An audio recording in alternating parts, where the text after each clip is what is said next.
Wa fi halati sukhti la firido. Orang itu di saat marah, bukan dalam saat senang, gitu ya. Itu tampak ya binul muhibbu minal mubghidi. Akan tampak siapa yang muhibbin sesungguhnya, ya, dan yang mubghid, yaitu pembenci yang sesungguhnya. Kalau saya dihukum sama Habib Soleh itu yang namanya murid ya dijewer ya biasa. Tapi alhamdulillah nggak ada hati sakit hati atau apa itu sama sekali tidak ada. Ya namanya guru sama murid, gitu ya. Mungkin juga kita mungkin pernah dimarahin. Ya namanya orang kan gitu ya. Kalau kita nampakkan sebagai seorang muhib dimarahin. Kalau dalam keadaan kita ini dibuat marah, tapi kita tidak marah. Karena yang memarahi kita adalah orang kita cintai. Itulah muhibbun yang sesungguhnya. Begitu ya. La firridho. Tapi kalau orang ridho, orang seneng kayak kita ini datang ke sini, habis bentar lagi dikasih makan, kan seneng gitu ya. Wah kita mengatakan, Habib saya cinta sama antum Habib.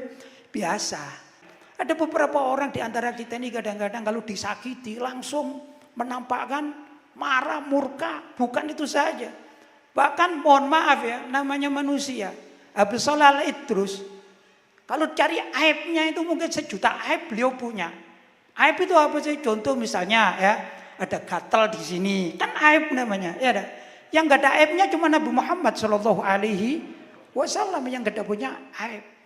Kalau manusia dicari aibnya, semuanya ada aibnya. Mohon maaf ini, misalnya nih, saya kan kelihatan ganteng gitu ya.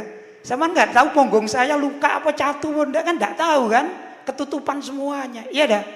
Itu kita manusia. Jadi kalau kita dalam keadaan marah jangan mencari celah aib orang yang kita cinta. Itu bukan ajaran Islam. Cari yang baik-baiknya saja. Terus kalau ada sedikit kesalahan jangan diungkap apalagi di depan publik. Zaman sekarang nggak begitu. Di medsos subhanallah yang bohong dengan habaib dari aslinya luar biasa ini ya. Yang mau tes DNA kita ini sepertinya tidak ngerti syariat. Mohon maaf ya, yang bicara DNA itu kayaknya orang tidak ngaji syariat. Menurut saya begitu. DNA itu tidak sah untuk menentukan nasab seseorang, apalagi membatalkan. Tidak sah. Itu syariat Islam.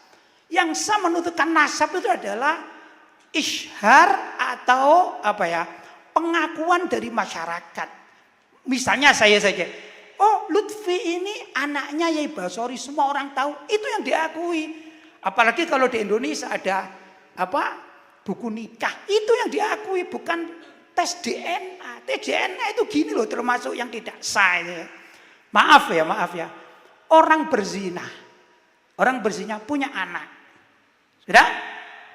Loh, anaknya ini kan tidak bin kepada bapaknya, bapak biologis. Kalau dipaksa menjadi tes DNA, menjadi sebuah dalil atau nasab, berarti akan mengakui anak zina yang mestinya itu bin kepada ibunya, akhirnya bin kepada bapaknya, akhirnya dapat warisan. Ini pelanggaran syariat. Kok tidak mikir seperti itu? Itu satu. Yang kedua, membatalkan nasab.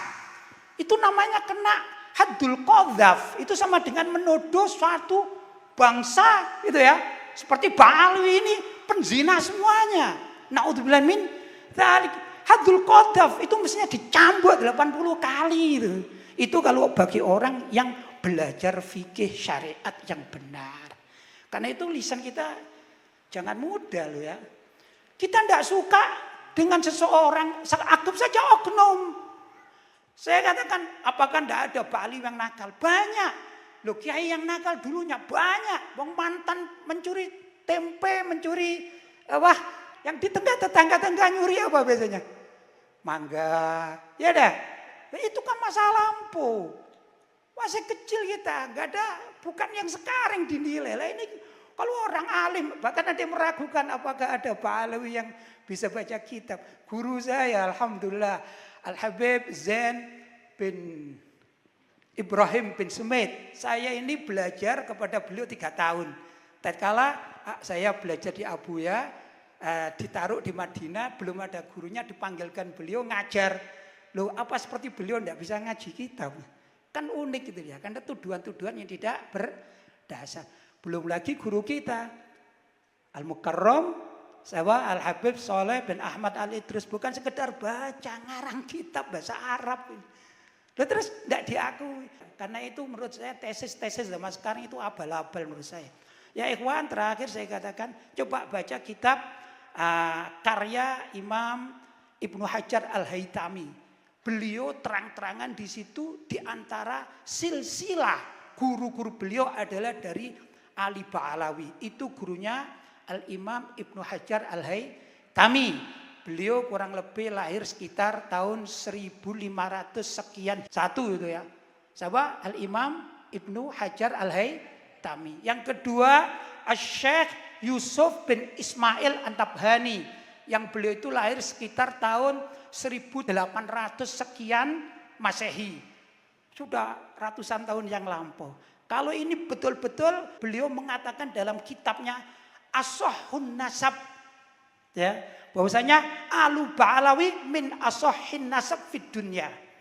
Begitu yang kita pelajari dari buku-buku yang dikaji di kiai-kiai kita zaman dahulu kala, NU jadul, NU zaman dahulu itu begitu.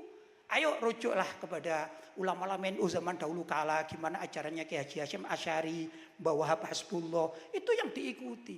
Jangan asal kita ini melihat ada fenomena yang baru kemudian diikuti, sesat. Naudzubillah min dzalik. Hidup kita cuma sekali, jangan mencari kesesatan. Kita ini mestinya mencari syafaat dan rahmah dari Nabi Muhammad sallallahu alaihi wasallam ya. Yakin, kepingin dapat syafaat dari Nabi Muhammad sallallahu alaihi wasallam. Bukan tambah mencari laknat. Naudzubillah min dzalik.